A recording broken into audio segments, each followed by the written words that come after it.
Somos los integrantes del tercer ciclo de Psicología, sección B. Vamos a presentar a continuación los apellidos y nombres del grupo. Tenemos a García Zapata, Julia Lilia, a Hurto Guerrero, Rosario del Pilar, a García Zapata, Alba Reina, al compañero Feijó Nieves, José Ignacio, a Nieves Silva, Mónica Alexandra y Álvarez Córdoba Cruz del Rosario. Docente, neuróloga, Narcisa Retotero. Somos alumnos del tercer ciclo, sección B, especialidad psicología. El tema a tratar es sobre los lóbulos del cerebro humano. Tenemos el occipital, que tenemos de color rosado, el parietal de color anaranjado y el temporal lo tenemos de color verde. Y seguimos con el frontal, que es de color lila.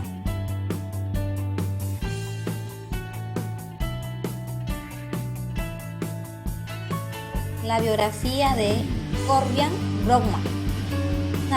Corbijn Brockmann nació el 17 de noviembre de 1868 y murió el 22 de agosto de 1918. Fue un neurólogo alemán que se hizo famoso por su definición de la corteza cerebral en 52 regiones distintas de acuerdo a su sitio, arquitectura. Brockmann trabajó en la Clínica Universitaria de Múnich. Obtuvo un doctorado en medicina en la Universidad de Leipzig en 1898, con una tesis sobre la esclerosis ependimaria crónica. En 1900 y 1901 trabajó en la Clínica de Psiquiatría de la Universidad de Jena con Ludwig y en el Asilo Mental Municipal en Frankfurt.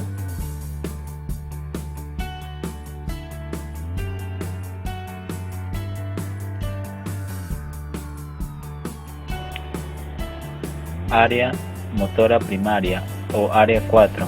En la circunvolución frontal ascendente encontramos el área motora primaria. Su función es llevar a cabo movimientos. Sus células conectan directamente con neuronas motoras del tronco y de la médula. Recibe aferencias del tálamo, de la corteza sensorial, del área premotora, del cerebro y de los ganglios basales. Su lesión produce parálisis del lado contralateral a la lesión. Área 4.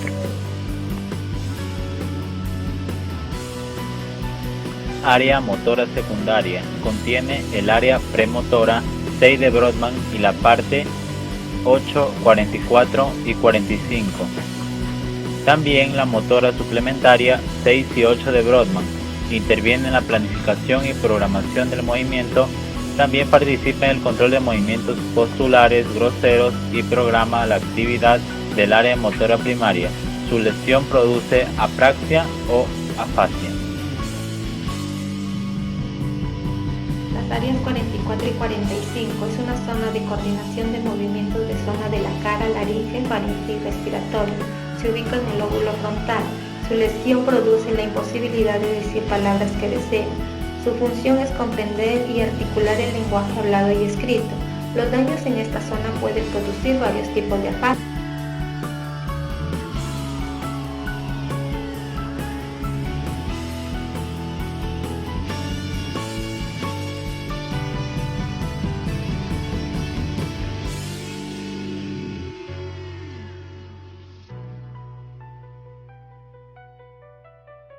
Los daños en esta zona pueden producir varios tipos de afasia, que son dificultades o imposibilidades para entender el lenguaje o incluso emitirlo, a pesar de que nuestros sentidos tanto de la visión como de la audición estén intactos.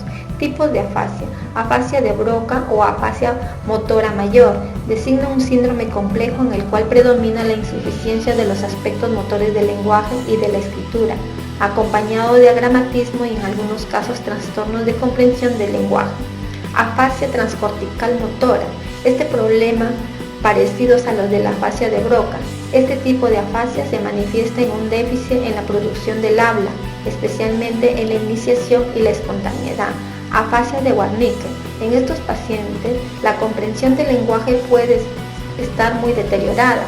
En los casos graves y en las afasias agudas puede existir una incomprensión total. Afasia nómica o amnésica se caracteriza por la dificultad de encontrar palabras de uso común. Afasia global. En la mayoría de los casos los pacientes logran decir únicamente pocas palabras y su comprensión del lenguaje es igualmente muy limitada. No puede leer ni escribir. Afasia de conducción. Se considera una afasia fluida con comprensión casi normal. Sin embargo, la fluidez queda seriamente comprometida en los casos graves por tener el paciente problemas en la producción de palabras aisladas, de forma que ésta se limita a secuencias o oraciones cortas con articulación y sintaxis normal.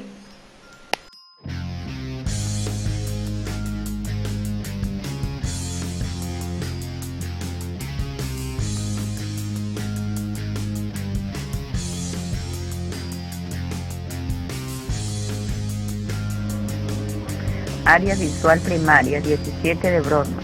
B1 o área visual primaria situada en la región más posterior del lóbulo occipital. B1. Tiene muy bien definido mapa de la información espacial en visión. Lesiones en esta zona provocan ceguera cortical, es decir, la persona no ve el estímulo debido a que este no es procesado en el área cortical correspondiente.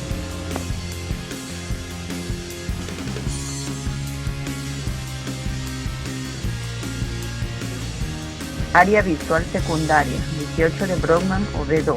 El área visual secundaria está construida por dos regiones distintas, la corteza prestriada y inferotemporal, y la corteza prestriada se sitúa alrededor del área visual primaria y recibe aferencia de esta y otras zonas corticales, así como del tálamo.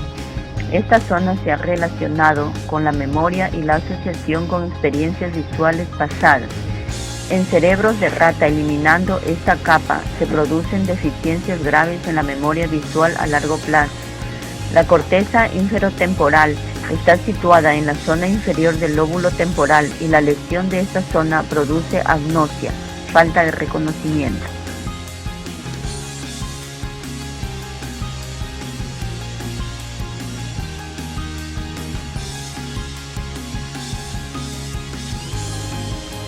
Área visual terciaria 19 de Brodmann o B3, B4 y B5.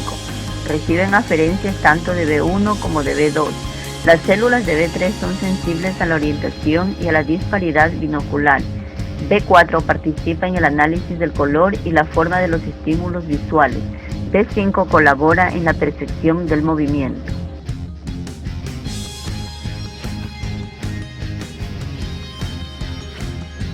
El lóbulo parietal está situado en la zona posterior superior de la corteza cerebral, bajo el hueso craneal homónimo.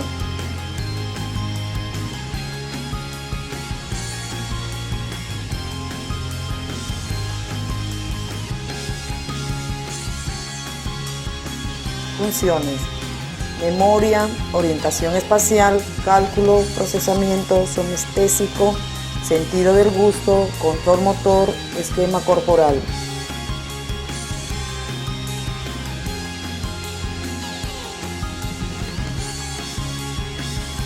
El lobo parietal lo encontramos en el área 1, 2, 3 de Brodmann.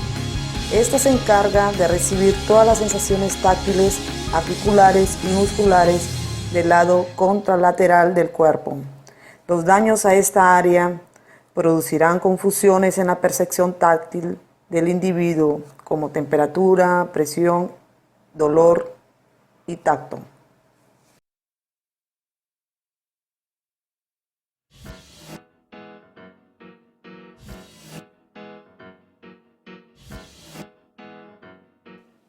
El lóbulo temporal es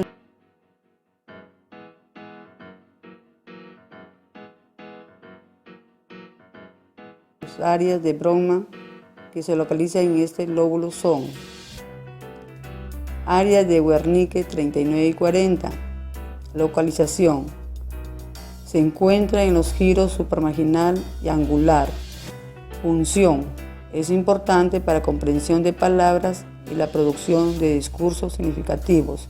Lesión: la afasia de Wernicke es provocada por un daño en esta área. Da como resultado un discurso fluido, pero carente de significado.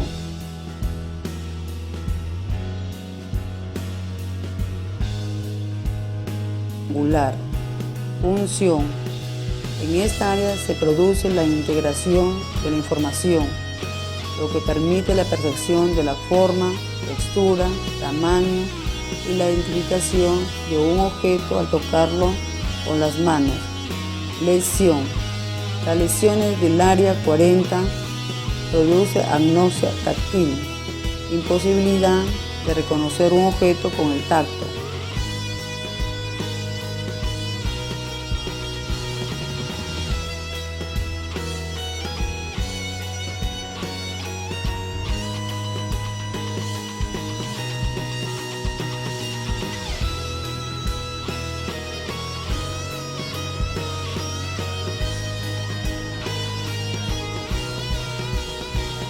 Área gustativa 43. Localización. Se encuentra en el extremo inferior de la circunvolución o central que extiende por la ínsula del Rey y a continuación por delante del opérculo frontal. Función. Sus funciones parecen incluir en mayor medida la de la sensación del equilibrio. Lesión. Puede producir dificultad en la ubicación del sonido en el espacio y pérdida de la audición.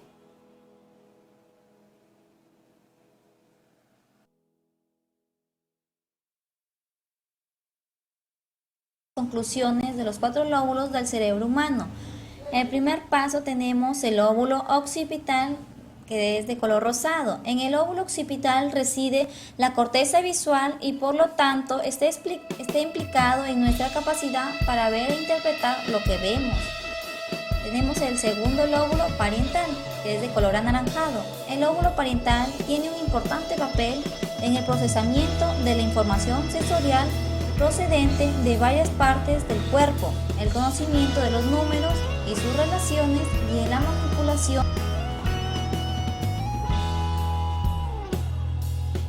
El lóbulo parietal tiene un importante papel en el procesamiento de la información sensorial procedente de varias partes del cuerpo, el conocimiento de los números y sus relaciones y en la manipulación de los objetos.